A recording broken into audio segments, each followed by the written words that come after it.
It was only in April 2026 when One Entertainment officially introduced a seven-member girl group named Sonara during the SB19 Wakas at Simula Trilogy concert as part of their goal and mission to elevate the Philippine music industry. So ang first debut song nila during that performance is Tabi, which is a mix of pop, rock, and hip-hop. So the members include Eureka, Ella, Dominic, Teen, Megumi, Lay, and Nami. So one thing that I noticed about them is that meron silang brand color that they follow, which is crimson, red, and black.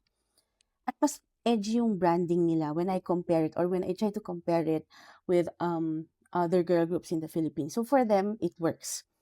And yung first release nila ng music video na Tabi, actually I like the way it was directed and cohesive siya, and I feel na pasok siya sa many types of market, and it will also be appreciated in countries like Thailand kasi very universal yung concept nila, and halatang pinag-isipan along with the dance choreography. So makikita mo that they are preparing them for an international market or a wider market, hindi lamang sa Pilipinas.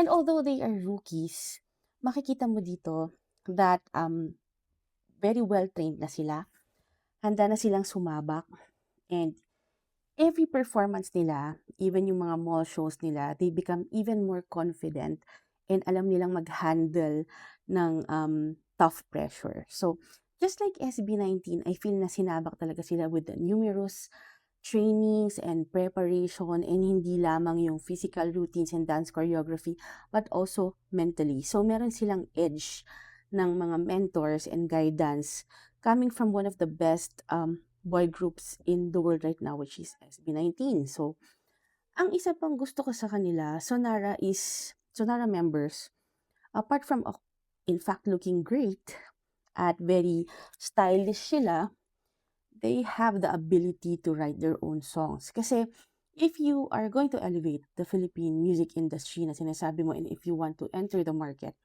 you should be able to have your own ability to write songs. So, para magkakaroon ka ng mga writing credits. Kasi, aminin man natin, that is a skill na hindi present in many of the P-pop artists that we have right now. So, I think very great na edge or advantage yun ng Sonara, apart from having confident swagger, di ba? So, they were really chosen for their artistry and potential to develop their own material. So, kaabang-abang. At nakita mo naman that even just less than a year